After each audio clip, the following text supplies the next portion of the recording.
երբ դու քո սեփական անվտանգությունն ես զիջում օտարին, նշանակում է դու չունես այդ անվտանգությունը։ Նիկոլ Փաշինյանը Հայաստանի ժողովրդին սպառնում էր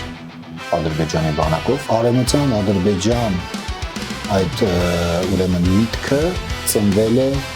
մեր թուլացումից։ Չունես Արցախը,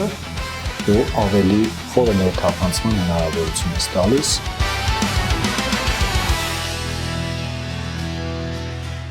Ողջույն հարգելի հայրենակիցներ, մարտական եղբայրություն միաբանության գրասենյակում ենք։ Պատմական շաբաթ հաղորդման շրջանակներում մարտական եղբայրության դիրքորոշումը կներկայացնի միաբանության անդամ, ազգային հեղափոխություն կուսակցության անդամ Ռուբեն Դալաքյանը։ Իսկ հաղորդումը կվարեմ ես, մարտական եղբայրություն միաբանության անդամ Աննա Սարգսյանս։ Ողջույն Ռուբեն ջան։ Ողջույն։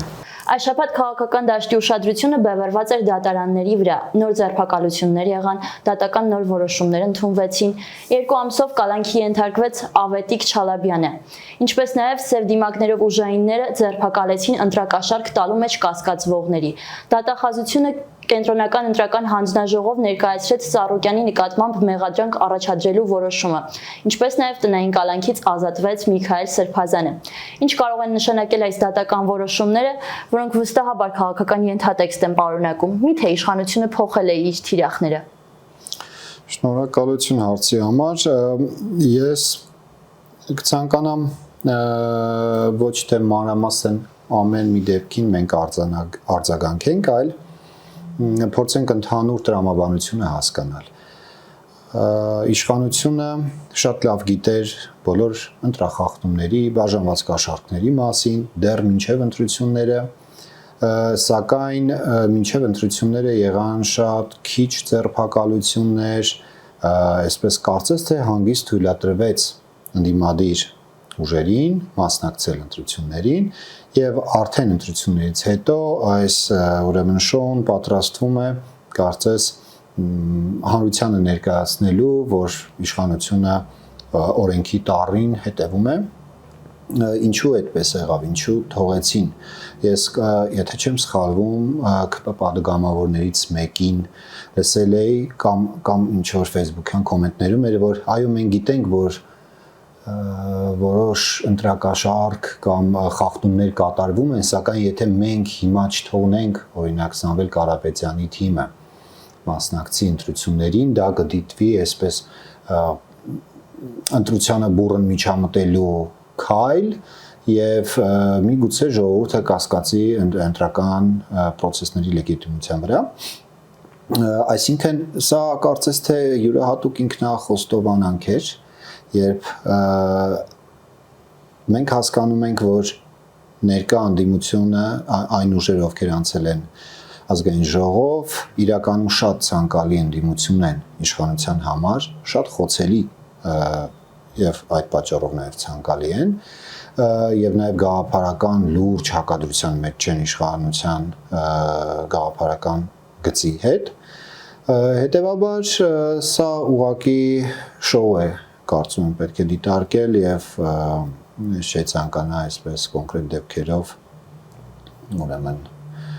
քննարկեինք այդ ձերբակալությունները։ Անցյալ շաբաթ խոսեցինք Նախիջևանում տեղի ունեցած կոնֆերանս փառատոնի մասին, այսօր եկեք քննարկենք գրույթները Արևմտյան Ադրբեջան անվանելով Հայաստանի Հանրապետության ինքնիշխան տարածքի զգալի հատվածը, ինչպես նաև ադրբեջանցի պաշտոնյաներ, գիտնականներ, քաղաքական գործիչներ ու քաղաքացիներ վստահություն հայտնեցին այստեղ վերադառնալու մասին, ադրբեջանական տեղանուններով անվանելով մեր հայկական տարածքները, գյուղերը, քաղաքներն ու Սևանը։ Սա արդեն բավական լուրջ ուրեմն իրադարձություններ են, որոնց արժի որ մենք ուրեմն լրջությամբ մոտենանք։ Ես կցանկանամ մի քիչ ընդհանուր կոնտեքստում դիտենք ոչ միայն այս տեսակ պահանջները, այլև ընդհանրապես Ադրբեջանի շարունակական պահանջները, Հայաստանի ներկա իշխանության շարունակական զիջումները եւ նոր պահանջների առաջադրումը։ Այսինքն ցանկանում եմ այսպես ներկայացնել հետևյալ մեխանիզմը։ Հայաստանի իշխանության ենթարկում, պահանջների կատարում, դրանով իսկ թուլացում Հայաստանի եւ որպես թուլացման հետևանք եւ պատճառ նոր պահանջների առաջադրում, որ մինչ այդ խելամիտ չէին։ Եթե մենք այսօր պատահական 100 հոգու անցորդի հարցնենք, արդյոք Հայաստանը հիմա խաղաղության իրավիճակում է գտնվում, ես համոզված եմ, որ մեծ մասը կպատասխանեն այո, սակայն ցավը այն է, որ մեր ժողովուրդը չի տեսնում, որ մենք գտնվում ենք շատ այսպես բուրըն պատերազմի մեջ։ Պատերազմը միայն ռազմական գործողությունները չեն, այլ քո երկրի դեմ տարվող լրջագույն ուրեմն պայքարն է, եւ եթե այսպես փորձենք նոյեմբերի 9-ից առնվազն ուրեմն սկսել գործողություն Հայաստանի իշխանությունների կողմից կամ հակառակը պատճառ հետևանք կապերը, նոյեմբերի 9-ով Նիկոլ Փաշինյանը զիջեց Արցախի անվտանգության ապահովումը օտար ուժի, այսինքն ռուս խաղաղապահներին։ Սա համար առաջին ուրեմն լրջագույն պարտություններ, որ մենք ունեցանք, որովհետև մեր պատմությունը ցույց է տվել, երբ դու քո սեփական անվտանգությունն ես զիջում օտարին, նշանակում է դու չունես այդ անվտանգությունը։ Այնուհետև տարբեր process-ներ զարգացան, ընտրություններ Հայաստանում, այնուհետև ընտրություններից հետո նշաձողի իջեցում Արցախի հարցում, կարծես թե այսպես իբր դրական պատրաստակամության քայլ էր Ադրբեջանին ուղղված եւ այդպես էլ հիմնավորում էր, որ մենք պետք է մի քիչ իջեցնենք նշաձողը, փոխիչումներ լինեն, հա, բայց չկա ուժ, չկա արդյունք, չկա ուժ, կա թուլացում եւ կա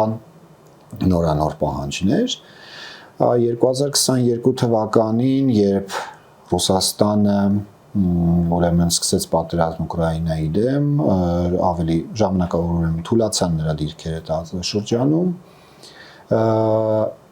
եւ արևմտյան ուժերը փորձեցին իրենց ազդեցությունը բերել տարածաշրջան։ Նիկոլ Փաշինյանը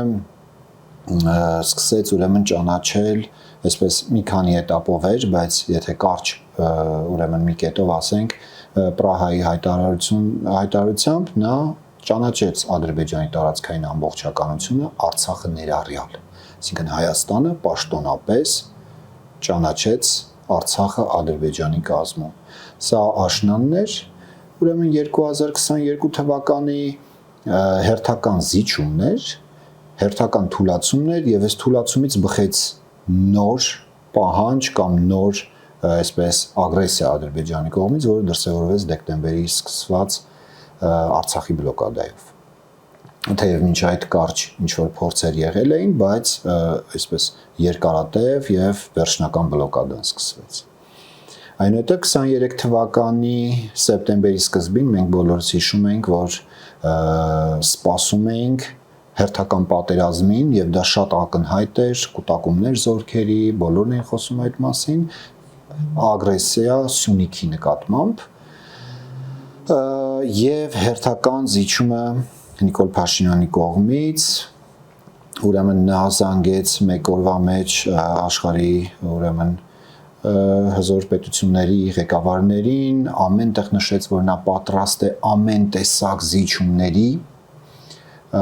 եւ սա շատ այսպես ակնհայտ էր եւ միայն Էրդողանի հետ խոսելուց հետո ինչ որ բան պայմանավորվելուց հետո Էրդողանի հետ այդ ագրեսիայի դրսևորումը կարծես թուլացավ, հնարավորություն տրվեց ուրեմն Երևանի համենքի ավականո ընտրությունները կազմակերպել, թիմ ընտրությունները շատ հանգիստ եւ անմիջապես ավարտվելուց հետո սեպտեմբերի 19-ին տեղի ունեցավ էթնիկ զտումը եւ այստեղ է որ մենք տեսնում ենք ամենայն հավանականությամբ թե ինչ բանակցություններ են ընթացել Էրդողանի հետ, այսինքն սկսվեց էթնիկ զտումը եւ անմիջապես Փաշինյանը հայտարարեց, որ ոչ ոքի չի հաջողվի Հայաստանի ներքաշել ռազմական գործողությունների մեջ, այսինքն նա հրաժարվեց ընդհանրապես Արցախը պաշտպանելու, ուրեմն Հայաստան-Արցախ համաձայնագրի, չէ՞ որ Հայաստանն էր երաշխավորը Արցախի անվտանգության։ Եվ փաստացի իր կողմից Արցախի այսպես նոր գլուխ բարձրացած իշխանություններն էլ իրենց կողմից հանձնեցին Արցախը։ Նրանք հիմնավորում էին, որ չենք ունենա Արցախը, կվերանա կոնֆլիկտը եւ մենք վերջապես կսկսենք խաղաղ ապրել։ Սակայն հերթական թուլացումներ եւ հերթական պահանջներ դրվեցին, որոնք էին այդ պահանջները։ Հիմնական պահանջը, եթե դուք արդեն վերջնականապես հանձնել եք Արցախը, ապա ինչու եք ձեր սահմանադրության մեջ պահում Հայաստանի անկախության հռչակագիրը, որտեղ նշված է Հայաստանի եւ Արցախի վերամիավորման հանգամանք։ Եվ այսինքն դա Արցախի հանձնումը տեղի ունեցավ 2023 թվականի աշնանը եւ 2024 թվականի հենց սկզբին Փաշինյանը հունվարի 19-ին հայտարարեց, որ Հայաստանին անհրաժեշտ է նոր սահմանադրություն։ Փետրվարի 1-ին չանցած 2 շաբաթ Ալիևը հնչեցրեց այդ պահանջը արդեն իր կողմից եւ դա դրեց որպես նախապայման խաղաղության պայմանագրի կնքելու համար։ Այսինքն սա այս կարճ հայտարարությունների հաջորդականությունը հուշում է, որ սա պայմանավորված սխեմա է։ Այնուհետև տեղի ունեցան սահմանազատման, այսպես կոչված process-ները, երբ Նիկոլ Փաշինյանը Հայաստանի ժողովրդին սպառնում էր Ադրբեջանի բանակով եւ համոզում էր կարծես թե, որ այս գյուղերը հանձնելով մենք տարեվերջին կունենանք խաղաղության պայմանագիր, բնականաբար ոչ մի այդպիսի բան տեղի չունեցավ եւ քանի որ այդտեղ սկսվել էր որոշակի ժողովրդական բողոք, մենք գիտենք հայտնի դեպքերը, այդ սրբազան շարժում եւ այլն, չնայած սահմանադրության հետ կապված այդտեղ պահանջը շատ քիչ էր դրված, ցավոք սրտի, այսինքն այդ հասունությունը կարծում չուներ այդ շարժումը եւ Նիկոլ Փաշինյանը կարծես փորձեց խուսանավել սահմանադրության փոփոխման թեմայից, առաջ բերելով այն թեզը, որ Ադրբեջանի սահմանադրությունը նույնպես պարունակում է կետեր, որոնք կարող են պահանջ ներկայացնել Հայաստանի տարածքային ամբողջականության նկատմամբ։ Եվ անգամ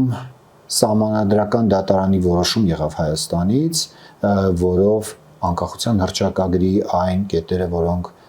տեղը չեն գտել մեր սահմանադրության մեջ բուն հոդվածների տեսքով, իրավական ուժ չունեն։ Սակայն անգամ այս քայլերից հետո Ադրբեջանը շարունակեց իր պահանջները փոխելու սահմանադրությունը։ Հիշեցնենք Ռուբեն ջան, ինչի համար էր այս պատմական էքսկուրսը։ Այսինքն մենք փորձում ենք հիմա գծել այն սխեման, ներկայացնել այն սխեման, թե ինչի է բերում զիջումը, թուլացումը, հնազանդեցումը, դա բերում է թուլացման եւ հերթական նոր պահանջի գոյացման,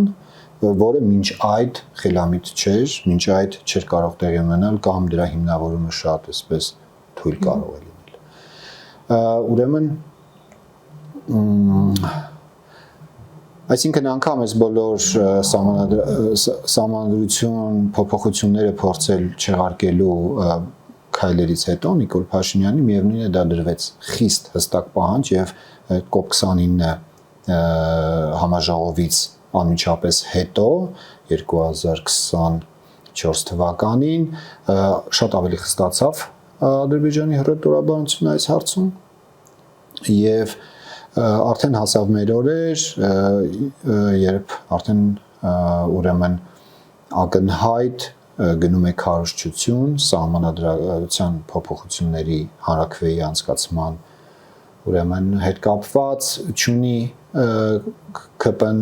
2/3-ը, սակայն ակտիվ փնտրվում են այդ օրենքը շրջանցելու, ինչ որ փոփոխություններ կատարելու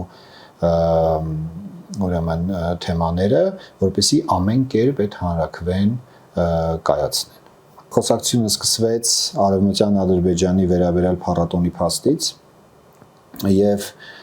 ես կցանկանայի նաեւ այս ամբողջ շղթան կապել նաեւ սահմանադրական փոփոխությունների հետ, ինչպես են հիմնավորում սահմանադրական փոփոխությունների անհրաժեշտությունը։ Հիմնական թեզերից մեկը այն է, որ անկախության հռչակագիրը դա կոնֆլիկտի տրամաբանություն է։ Մենք պետք է հրաժարվենք կոնֆլիկտից, որպեսզի կարողանանք խաղաղ ապրել։ Սակայն փորձը ցույց է տալիս, որ միակողմանի կոնֆլիկտից հրաժարվելով դու ծնում ես նոր կոնֆլիկտներ։ եւ արևմտյան Ադրբեջան այդ ուրեմն միտքը ծնվել է մեր թուլացումից։ Այսինքն, քանի դեռ մենք ունեինք Արցախ, նրանք մտածում էին Արցախի մասին առնվազն, հա, մաքսիմում հիմնականում, հա, չհաշվենք ինչ որ մարգինալ կարծիքներ Ադրբեջանի ներսում։ Չունես Արցախը, դու ավելի խորը ներթափանցման հնարավորություն ես տալիս, որը մենք տեսնում ենք, եւ ուզում եմ ասել, որ մեր կողմից կա կոնֆլիկտներից մաքսիմալ հրաժարման փիլիսոփայություն։ Իսկ այն կոնֆլիկտը, որը ծնել է Նիկոլ Փաշինյանը Հայաստանի հանդեպ իր թուլացումով, դա արդեն ես կարծում եմ վերականգնելի չէ, որովհետև արևմտյան Ադրբեջան թեզը, ես կասեի, երազանքը արդեն մեղվել է Ադրբեջանի սերունդների մեջ եւ նրանք դպրոցից սկսած դաստիարակվում են։ Եթե Արցախը դեռ հնարավոր է տարածքը յետ բերել, այդ միտքը արդեն չես կարող հանել ադրբեջանցի երեխայի գլխից, պատանու գլխից։ Այսինքն Նիկոլ Փաշինյանը այսպես հնարավորություն է տվել ստեղծելու ադրբեջանական ժողովրդի ազգային ինքնությունը միավորող մի գերնպատակ, հա, դա արևմտյան Ադրբեջանի իրենց կեղծ երազանքն է։ Սա արդեն փաստ է, սա արդեն կոնֆլիկտ է, որը վաղը պայթելու է, անպայման պայթելու է պատերազմի տեսքով, թե հերթական զիջումների տեսքով, բայց մենք արդեն պետք է իմանանք այս ուրեմն փաստը, այս կոնֆլիկտը եւ պատրաստվենք ապագա ուրեմն պատերազմին կամ դիմակայելու Ադրբեջանի հավակնություններին։ Այսինքն կոնֆլիկտից հրաժարում, նոր շատ ավելի լուրջ կոնֆլիկտի առաջացում Հայաստանի հանդեպ։ Սա է սխեմը։ Շշաղվելով թեմայից նշենք նաև, որ մեկ այլ կոնֆերանս է տեղի ունեցել Միացյալ Նահանգների կոնգրեսի շենքում, որտեղ միջազգային կոնֆերանսի մասնակիցները հույս են հայտնել, որ միջազգային հանրությունները ոչ միայն կաջակցեն ադրբեջանցիների վերադարձի իրավունքին, այլ նաև կօգնեն նրանց պաշտպանել սեփական իրավունքներն ու մշակութային ժառանգությունը։ Ինչպես նաև կոնֆերանսի ժամանակ քննարկվել է այն հարցը, թե Հայաստանը ինչպես է ադրբեջանցիների նկատմամբ էթնիկ զտում իրականացնում։ Ճիշտ եմ հասկանում, մենք մեր դիրքերը հետ ենք զիջում, իսկ նրանք առաջ են գնում անգամ միջազգային իրավական հարթակներում։ Միանգամայն ճիշտ է, Աննա ջան։ Տեսեք, էլի անընդհատ փորձում են հայ ժողովրդին, մեր իշխանությունները ուրեմն այսպես փափուկ բարձ դնել, որ սա ներքին խոսույթ է, ներքին լսարանի համար է, սակայն դա ամենևին այդպես չէ, երբ փորձում ես անգամ ոչ խորությամբ ուսումնասիրել, հա, հիմնական կետերով ուսումնասիրել իրենց գործունեությունը, պլանները, ռազմավարությունը, տեսնում ես, որ սա տասնամյակների լրջագույն ռազմավարություն է, կառուցված գիտական, իհարկե խեղաթյուրման գիտական փաստերի հետ, բայց գիտական մակարդակով, ակադեմիական մակարդակով, հոդվածներով, արևմտյան Ադրբեջանի համայնքի ղեկավարության ստրուկտուրաներով, ղեկավարներով, ուրեմն բազմատեսակ միջազգային հարթակներում այս փաստը ներկայացնող այ դուք նշեցիք կոնգրեսի ուրեմն վերած թեզերը, հա, սա բավական լուրջ աշխատանք է, որ տարվում է երկրի առաջին Ադրբեջանի, երկրի առաջին դեմքի ուղիղ հովանավորությամբ մեր ապագա սերունդների դեմ։ Ես օրինակ ուսումնասիրել եմ Երևանի ադրբեջանական ժառանգությանը նվիրված ինչ որ մի կայքեր, դուք պարզապես տեսնեիք, թե ինչ խորությամբ, ինչ արխիվային լուսանկարներ էին ի հայտ բերում, այնտեղ կային ինչ որ մզկիթներ, որոնք անգամ բնականաբար ադրբեջանական չեն, պարսկական են, դրանք քանդվել են եւ այլն, բայց դա ներկայացնում են իրենց մզկիթները, իրենց մշակութային ժառանգությունը եւ սա անգամ այս վերջի շրջանին չի վերաբերվում, դրանք գալիս են դեռ դարեր առաջ։ Մենք կարող ենք հանդիպել թեզերի, երբ 19-րդ դարից սկսած հայերը ուրեմն հեռացրել են, անընդհատ էթնիկ զտումներ են կատարել, ոչնչացրել են ադրբեջանական մշակութային շերտերը եւ այլն, այսինքն սա լրջագույն ռազմավարություն է, որը չտեսնելը ուղղակի մեզ վաղը կարող է կործանել։ Իսկ Ռուբեն ջան, խնդիրը կարող է մեզ համար բազմապատկվել, եթե նրանք այդ ամբողջ կեղծ նյութերը, լուսանկարները գեներացնեն արհեստական բանականություն, այսինքն դիմեն արհեստական բանականության օգնությանը։ Ну իհարկե, ես կուզենամ ասել, տեսեք, անգամ եթե գիտական հոդվածների մակարդակում կարողանում են շրջանցել, խեղաթյուրել փաստերը կամ ներկայացնել ընտրված հատուկ փաստեր եւ դրա շուրջ կառուցել իրենց ինքնությունը եւ պահանջները, ապա արհեստական բանականության պարագայում, երբ ուրեմն համացանց են լցվում այսպիսի բազմաթիվ կեղծ պնդումներ, արհեստական բանականությունը նաև այդ լցված ինֆորմացիայից է օգտվում։ Այսինքն ցանկացած մեկի համար, ով կցանկանա ուսումնասիրել, օրինակ չգիտեմ, կհարցնես Gemini-ին կամ ChatGPT-ին, հա, նա կարող է ներկայացնել եւ այս տեսակետը եւ այս տեսակետը մաքսիմում։ Այսինքն այո, սա գնում է, երբ ժամանակին այս ամեն ինչի դեմը չես առնում, արդեն հետո շատ դժվար է լինում։ Ամփոփելով նշենք նաև, որ ազգային ժողովի նախագահ ընտրվեց Ռուբեն Ռուբինյանը, քաղաքացիական պայմանագիր կուսակցության անդամ։ Խոսվում է, որ նախագահ է կարգվելու Ալեն Սիմոնյանը։ Միթե ԿՊ-ն չի շտապում։ Գիտեք, ինձ համար շատ մեծ տարբերություն չկա, թե ԿՊ-ի ներսում ով որ դիրքը կզբաղեցնի, որովհետև բոլոր կարևորագույն հարցերում նրանք ուրեմն միաձայն են, այսպես մի քիչ այսպես կոպիտ եմ ասում, բայց հիմնական փիլիսոփայությունը նույնն է, սակայն ես սա նաև կդիտարկեմ այն տեսանկյունից, որ Փաշինյանը միշտ փորձել է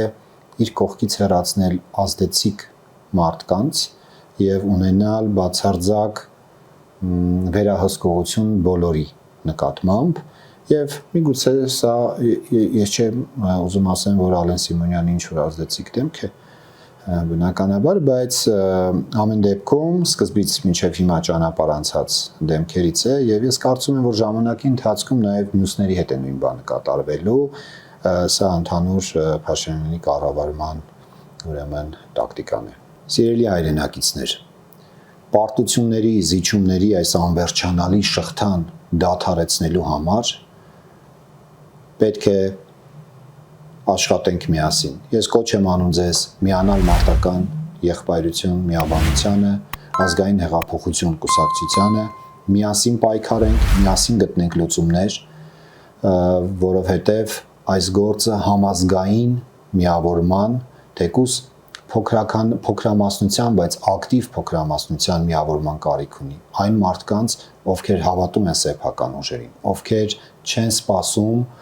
որևէ այլընտրանք ինքն իրեն ձևավորվի եւ նրանք պարզապես աջակցեն, այլ իրենք են կերտում իրենց այլընտրանքը, իրենց ուժը, իրենց ապագան, կոչ եմ անում այդպիսի մարդկանց, ուժեղ մարդկանց գալ միանալ այս գաղափարին, ոչ թե միանալ մարտական եղբայրությանը, այլ միանալ այս գաղափարին, այստեղ մենք բոլորս հավասար ենք։ Այս աշխատանքները պահանջում են պարբերական, ամենօրյա հետևողականություն,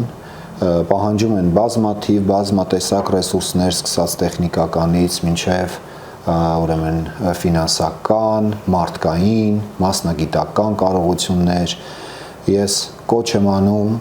բոլոր այն մարդկանց, ովքեր հավատում են ինքնիշխան Հայաստանի սեփական ուժերով անկախ Հայաստանի զարգացման գաղափարին, նաև աջակցել մեզ Patreon հարթակում, ֆինանսապես նաև աջակցել, հղումը կդրվի մեկնաբանություններում, դուք կարող եք մտնել եւ ձեր աջակցությունը հայտնել։ Շնորհակալություն։ Լավ մնացեք։